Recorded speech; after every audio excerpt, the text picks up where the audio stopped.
আমি সুভাষ বলছি। শৈলেশ দে, পর্ব 18।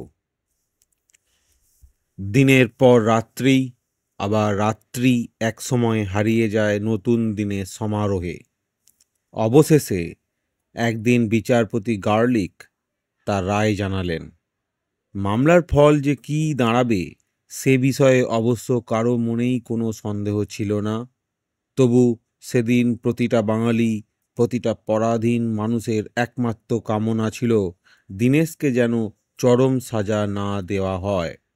বোধহয় এর চাইতে বড় কাম্য সেদিনের মানুষের কাছে আর কিছুই ছিল না। দেশবাসী সেই আকুল আবেদনে কোনো ত্রাণই দিলেন না ইংরেজ সরকার। সুতরাং সাজা হলো প্রাণদণ্ড।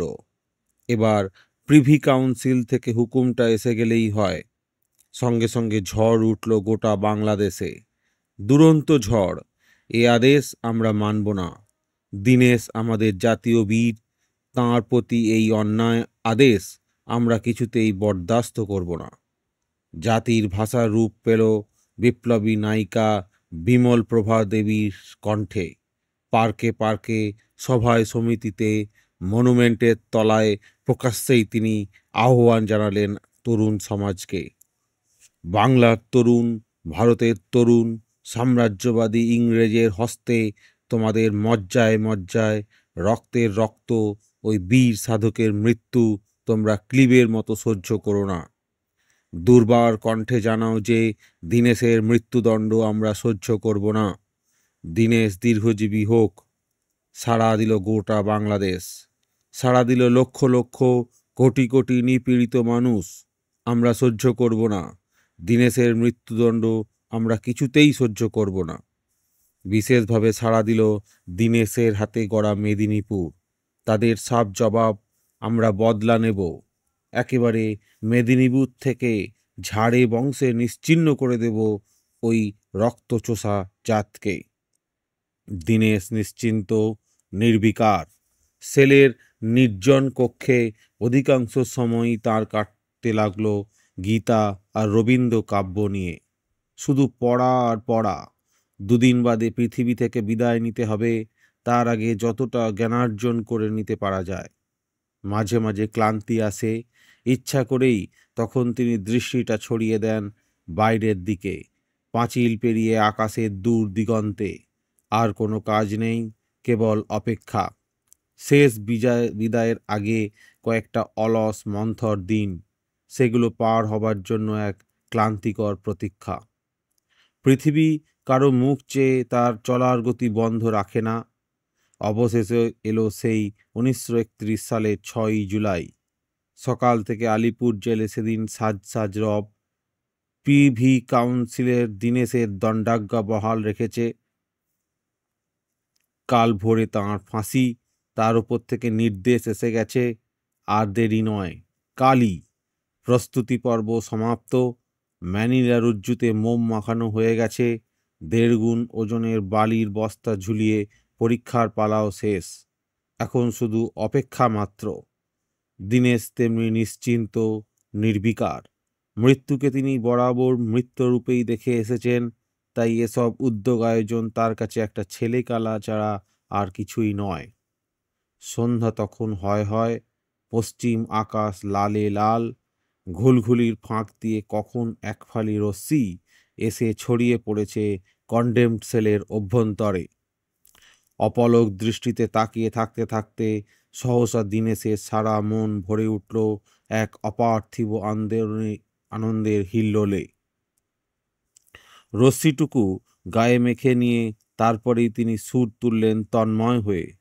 রাঙিয়ে দিয়ে যাও গো এবার যাবার আগে, আপন রাগে গোপন রাগে, তরুণ হাসির অরুণ রাগে, অশ্রু জলের করুণ রাগে। যাবার আগে যাও গো আমায় জাগিয়ে দিয়ে, রক্তে তোমার চরণ দোলা লাগিয়ে দিয়ে। দেখতে দেখতে এক সময় শেষ রশ্মিটুকুও মিলিয়ে গেল। কণ্ঠও নীরব হলো, কিন্তু তার রেশ জেগে রইল বহুক্ষণ পর্যন্ত। হে অস্তগামী দিবাকর, তোমাকে শেষ প্রণাম জানাই। যেমন সব ছিল তেমনই থাকবে, সবই চলবে অপরিবর্তনীয় নিয়মের নির্দেশে। শুধু আমিই থাকব না। কোনো দুঃখ নেই তার জন্য, কোনো ক্ষোভ নেই, চাইবারও কিছু নেই। শুধু তোমার ওই শেষ রশ্মিটুকু আমার সর্বাঙ্গে আরও নিবিড় করে বুলিয়ে দিয়ে যাও। যাবার আগে এতটুকু শুধু আমার শেষ মিনতি। শব্দহীন মন্থরতায় কেটে গেল মুহূর্তের পর মুহূর্ত। সহসা কি ভেবে এক তাড়া চিঠির কাগজ টেনে নিলেন বিনেশ। মাকে চিঠি লিখতে হবে, চিঠি লিখতে হবে বৌদি, মনিদি, খুকুদি প্রভৃতি সবাইকে। আর কতক্ষণই বা? সময় যে ঘনিয়ে এলো। জেল থেকে লেখা দিনেশের সেই চিঠিগুলো আজও বাংলা সাহিত্যে অক্ষর হয়ে আছে মল্লিকা। তখনকার দিনে বেনু মাসিক পত্রিকায় প্রকাশিত ওই চিঠিগুলি পড়ে সেদিন বিস্ময়ে স্তব্ধ হয়ে গিয়েছিলেন বাংলার বিদ্বজ্জন মণ্ডলী।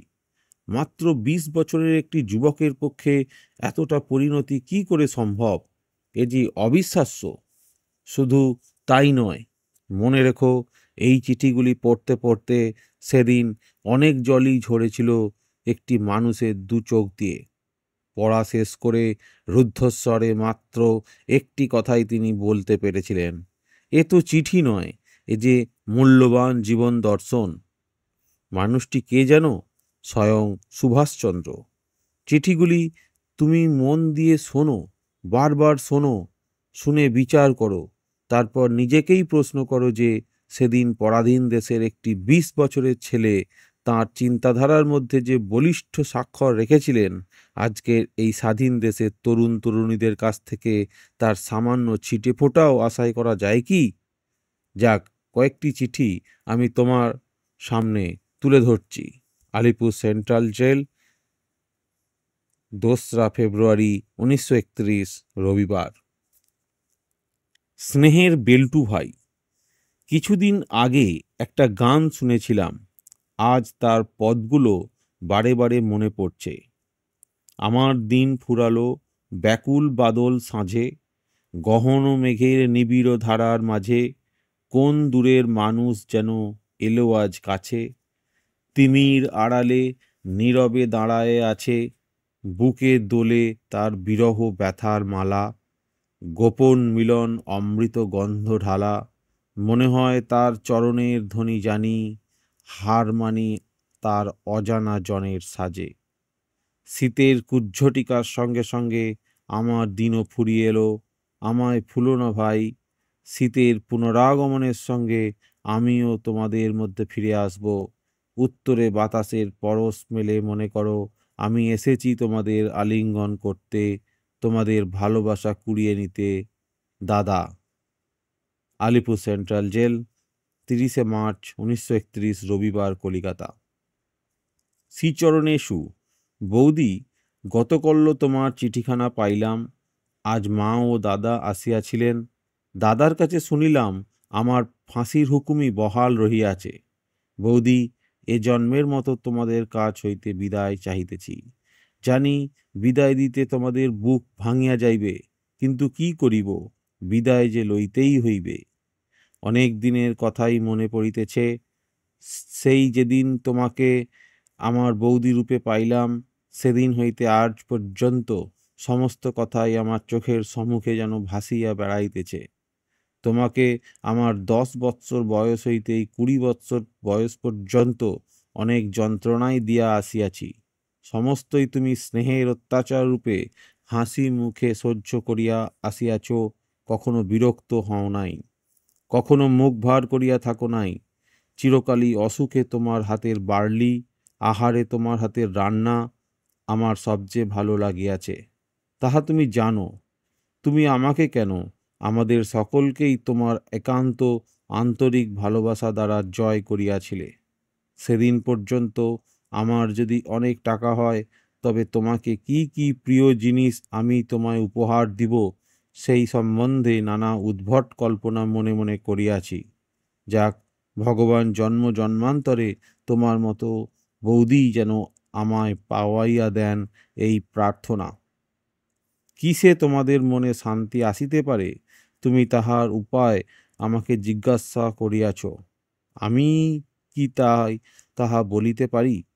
তবে আমার মনে হয় মরণকে আমরা বড় ভয় করি, তাই মরণের কাছে আমরা পরাজিত হই। এই ভয় যদি জয় করিতে পারি, তবে মরণ আমাদের কাছে তুচ্ছ হইয়া দাঁড়াইবে। মরণকে আমাদের ভয় না করিয়া নির্ভয়ে প্রশান্ত চিত্তে বরণ করিয়া লইতে হইবে।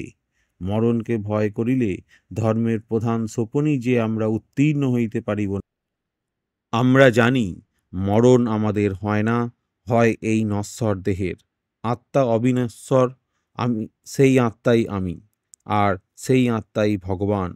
মানুষের যখন সেই উপলব্ধি হয়, তখনই সে বলিতে পারে আমি সে। আগুন আমাকে পোড়াইতে পারে না, জল আমাকে পচাইতে পারে না, বায়ু আমাকে শুষ্ক করিতে পারে না, আমি অজর অমর অব্যয়। গীতা বলিয়াছেন, শাস্ত্র সকল ইহাকে ছেদন করিতে পারে না, অগ্নিতে দহন করিতে পারে না, জলে ভিজাইতে পারে না, বায়ুতে শুষ্ক করিতে পারে না। আত্মা অচ্ছেদ্য, অধার্য, অক্লেদ্য, অশস্য, নিত্য, সর্বব্যাপী। তুমি বলিবে, এসব কথা তো আমিও জানি, কিন্তু মন তো শান্তি মানিতে চায় না। মন শান্ত করিবার একমাত্র উপায় ভগবানে আত্মসমর্পণ। ইহা ভিন্ন শান্তি পাইবার আর কোনো উপায় নাই। আমরা যতই জপ তপ করি না কেন, যতই ফোঁটা তিলক কাটি না কেন, কিন্তু তাহাকে আমরা ভালোবাসিতে পারি কই? তাহাকে যে ভালোবাসিতে পারে, মরণ তো তাহার কাছে একটা ফাঁকা আওয়াজ মাত্র। তাহাকে তেমন করিয়া ভালোবাসিয়াছিল বাংলার নিমাই, প্রেমাবতার যীশুখ্রিস্ট, আর আমাদের দেশে সেই সকল ছেলেরা যাহারা হাসি মুখে মরণকে বরণ করিয়া লইতে পারিয়াছিল। মনের আবেগে আজ অনেক কথা লিখিয়া ফেলিলাম। তোমাদের কষ্টের কারণ আমি হইয়াছি জানিয়া আমি নিজের মনেও কম ব্যথা পাই নাই। তোমরা আমাকে ক্ষমা করিও। আমার সঙ্গীটি এখন বেশ ভালোই আছে, অসুখ বিসুখ আর নাই, আমিও ভালোই আছি। ভালোবাসা ও প্রণাম জানিবে। সঙ্গীটি হলেন পাশের সেলের চট্টগ্রাম যুব বিদ্রোহের প্রাণদণ্ডাজ্ঞপ্রাপ্ত বন্দী রামকৃষ্ণ বিশ্বাস। 4 আগস্ট তিনি প্রাণ উৎসর্গ করেন ফাঁসির মঞ্চে। স্নেহের ঠাকুরপো, আলিপুর সেন্ট্রাল জেল, কলিকাতা। মনিদি, কথা দিয়েও কথা রাখতে পারলাম না। বলেছিলাম রবিবারেই আপনার চিঠির জবাব দেব, কিন্তু 2 দিন পেছিয়ে পড়লাম। যদিও এতে আমার দোষ বিশেষ কিছুই নেই। নতুন বছর শুরু হয়েছে, 38 সনের ভেতরে 37 সন নিজেকে হারিয়ে ফেলেছে। নতুনের কাছে পুরাতন হার মেনেছে। গাছের জীর্ণ পাতা ঝরে পড়ে নবকিশলয়কে স্থান ছেড়ে দিচ্ছে। প্রকৃতির এই নিয়ম। নিরন্তর ভগবানের চিরনবীন সত্য মূর্তি এর ভিতর দিয়েই প্রকাশ পাচ্ছে। কিন্তু আমাদের দেশে আমাদের যত নিয়মকানুন সবই উল্টো। এখানে বুড়োরা সমাজে ও রাষ্ট্রে নিজেদের একেবারে অচল অনড় করে রেখে দিয়েছে। গদি তো ছাড়বেই না, বরং সময় অসময় চোখ রাঙাবে আর এঁড়ে গলায় চিৎকার করে কথাই জানিয়ে দেবে যে বুড়ো হয়ে চোখ কান আর আত্মসমর্পণের মাথা না খাওয়া পর্যন্ত কেউই কোনো কাজের যোগ্য হয় না। আমাদের দেশে তরুণরাও সাপের মাথায় ধুলো পড়ার এসব কথা শুনে নিজেদের বল বুদ্ধি হারিয়ে ফেলেছে। এটা তারা কিছুতেই বুঝবে না যে বৃদ্ধ ও তরুণের মত ও পথ চিরকাল ভিন্ন। এদের এক করতে গেলে হয় তরুণকে বৃদ্ধ হতে হবে, নয়তো বৃদ্ধকে তরুণ হতে হবে। এদেশে তরুণই বৃদ্ধ হয়। ভালোবাসা জানাবেন স্নেহের Dinesh, Alipore central jail, 18 June 1931, Kolkata. বৌদি, তোমার দীর্ঘ পত্র পাইলাম। অসময়ে কাহারও জীবনের পরিসমাপ্তি হইতে পারে না। যাহার যে কাজ করিবার আছে তাহা শেষ হইলেই ভগবান তাহাকে নিজের কাছে টানিয়া লন। কাজ শেষ হইবার পূর্বে তিনি কাহাকেও ডাক দেন না। তোমার মনে থাকিতে পারে তোমার চুল দিয়া আমি পুতুল নাচাইতাম, পুতুল আসিয়া গান গাহিত, কেন ডাকাইয়াছ আমার মোহন ঢুলি। এই পুতুলের পাঠ শেষ হইয়া গেল। আর তাহাকে স্টেজে আসিতে হইত না। ভগবানও আমাদের নিয়ে পুতুল নাচ নাচাইতেছেন। আমরা এক একজন পৃথিবীর রঙ্গমঞ্চে পাঠ করিতে আসিয়াছি। পাঠ করা শেষ হইলে প্রয়োজন ফুরাইয়া যাইবে। তিনি রঙ্গমঞ্চ হইতে আমাদের সরাইয়া লইয়া যাইবেন। ইহাতে আফসোস করিবার কি আছে? পৃথিবীর যে কোনো ধর্মমতকে মানিলেই আত্মার অবিনশ্বরতা বিশ্বাস করিতে হয়, অর্থাৎ দেহের মৃত্যু হইলেই আমাদের সব শেষ হইয়া যায় না, এ কথা স্বীকার করিতে হইবে। আমরা হিন্দু, হিন্দু ধর্মে এ সম্বন্ধে কি বলিয়াছে কিছু কিছু জানি। মুসলমান ধর্মেও বলে মানুষ যখন মরে তখন খোদার ফেরেশতা তাহার রুকবজ করিতে আসেন। মানুষের আত্মাকে ডাকিয়া বলেন, এ রুহু নিকল ইস কালিব সে, চল খুদা কা জান্নাত মে। অর্থাৎ তুই দেহ ছাড়িয়া ভগবানের কাছে চল। তা হইলে বোঝা গেল মানুষ মরিলেই তাহার সব কিছু শেষ হইয়া যায় না। মুসলমান ধর্মের এ বিশ্বাস আছে। খ্রিস্টান ধর্ম বলে, very quickly there will be an end of the here, consider what will become of the next world. অর্থাৎ দিন তো তোমাদের ফুরিয়ে এলো, পরকালের কথা চিন্তা করো। বোঝা গেল খ্রিস্টান ধর্ম বিশ্বাস করে মানুষের দেহের মৃত্যু হইলেও আত্মা মরে না। এই তিন ধর্মের কোনো একটা স্বীকার করিতে হইলেই আমাকে মানিয়া লইতে হইবে যে আমার মৃত্যু নাই, আমি অমর, আমাকে মারিবার সাধ্য কাহারও নাই। ভারতবাসী আমরা নাকি বড় ধর্মপ্রবণ। ধর্মের নামে ভক্তিতে আমাদের পণ্ডিতদের টিকি খাড়া হইয়া ওঠে। তবে আমাদের মরণের এত ভয় কেন? বলি, ধর্ম কি আছে আমাদের দেশে, যে দেশে 10 বছরের মেয়েকে 50 বৎসরের বৃদ্ধ ধর্মের নামে বিবাহ করিতে পারে? সে দেশে ধর্ম কোথায়? সে দেশের ধর্মের মুখে আগুন। যে দেশে মানুষকে স্পর্শ করিলেই মানুষের ধর্ম নষ্ট হয়, সে দেশের ধর্ম আজই গঙ্গার জলে বিসর্জন দেওয়া নিশ্চিন্ত হইয়া যাওয়া উচিত। সবার চাইতে বড় ধর্ম মানুষের বিবেক। সেই বিবেককে উপেক্ষা করিয়া আমরা ধর্মের নামে অধর্মের স্রোতে গা ভাসাইয়া দিয়াছি। একটা তুচ্ছ গরুর জন্য না হয় একটু ঢাকের বাদ্য শুনিয়া আমরা ভাই ভাই খুনোখুনি করিয়া মরিতেছি। এতে কি ভগবান আমাদের জন্য বৈকুণ্ঠের দ্বার খুলিয়া রাখিবেন, না খোদা বেহেশতে আমাদের ইহকে স্থান দিবেন? যে দেশকে ইহ জন্মের মতো ছাড়িয়া যাইতেছি, যাহার ধূলিকণাটুকু পর্যন্ত আমার কাছে পবিত্র, আজ বহু কষ্টে তাহার সম্বন্ধে এসব বলিতে হইল। আমরা ভালো আছি, ভালোবাসা ও প্রণাম লইবে স্নেহের ছোট ঠাকুরপো, Alipore central jail, 30 June 1931, Kolkata. মা, যদিও ভাবিতেছি কাল ভোরে তুমি আসিবে, তবুও তোমার কাছে না লিখিয়া পারিলাম না।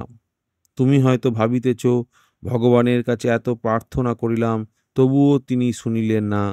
তিনি নিশ্চয় পাষাণ, কাহারও বুক ভাঙা আর্তনাদ তাহার কানে পৌঁছায় না। ভগবান কি আমি জানি না, তাহার স্বরূপ কল্পনা করা আমার পক্ষে সম্ভব নয়, কিন্তু তবু এ কথাটা বুঝি, তাহার সৃষ্টিতে কখনো অবিচার হইতে পারে না। তাহার বিচার চলিতেছে, তাহার বিচারের উপর অবিশ্বাস করিও না। সন্তুষ্ট চিত্তে সে বিচার মাথা পাতিয়া নিতে চেষ্টা করো। কি দিয়া যে তিনি কি করিতে চান, তাহা আমরা বুঝিব কি করিয়া? মৃত্যুটাকে আমরা এত বড় করিয়া দেখি বলিয়াই সে আমাদিগকে ভয় দেখাইতে পারে।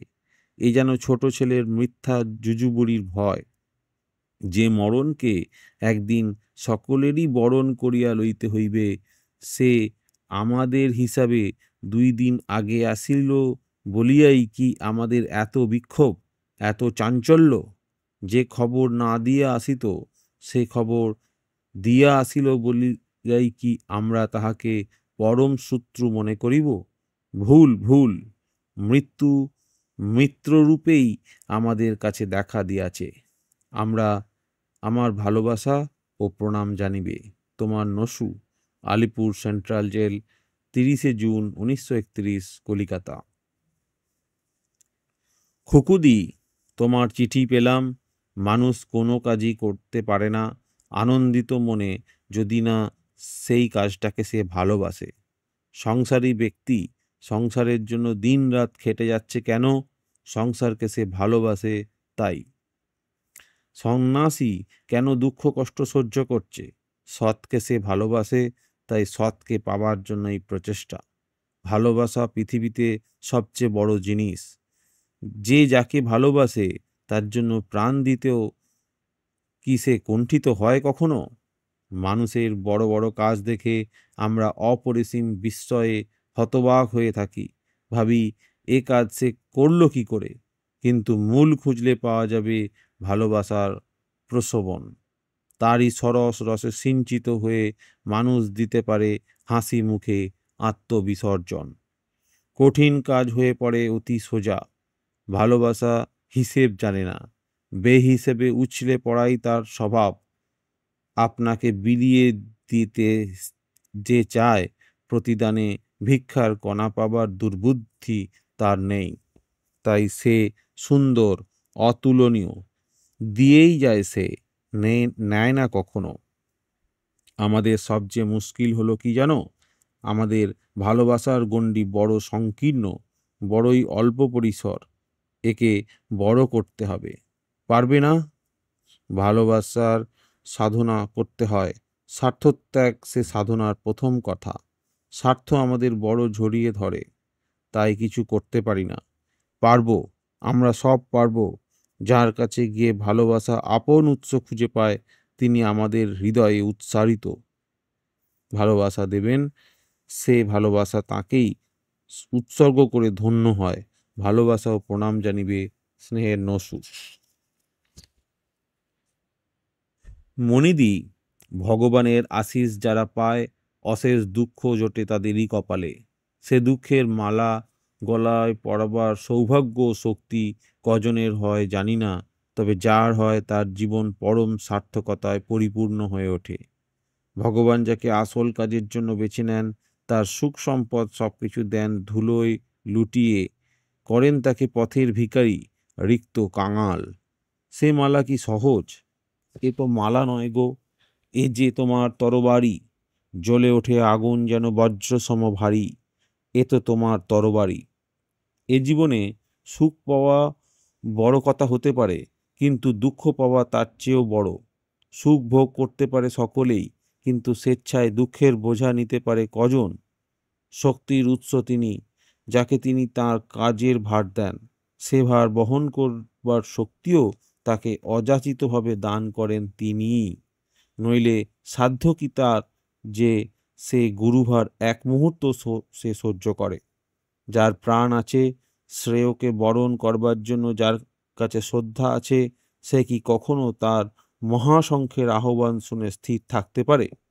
কি শক্তি আছে সংসারের এই মিথ্যার মোহের যে তাকে আটকে রাখবে? তাঁর আহ্বানে কি শক্তি আছে জানি না, শুধু জানি যে শুনেছে কানে তাহার আহ্বান গীত, ছুটেছে সে নির্ভীক পরাণে, সংকট আবর্ত মাঝে দিয়েছে সে বিশ্ব বিসর্জন। নির্যাতন লয়েছে সে বক্ষপাতী, মৃত্যুর গর্জন শুনেছে সে সঙ্গীতের মতো। আজ যাই দিদি, এই হয়তো শেষ প্রণাম। স্নেহের, দীনেশ।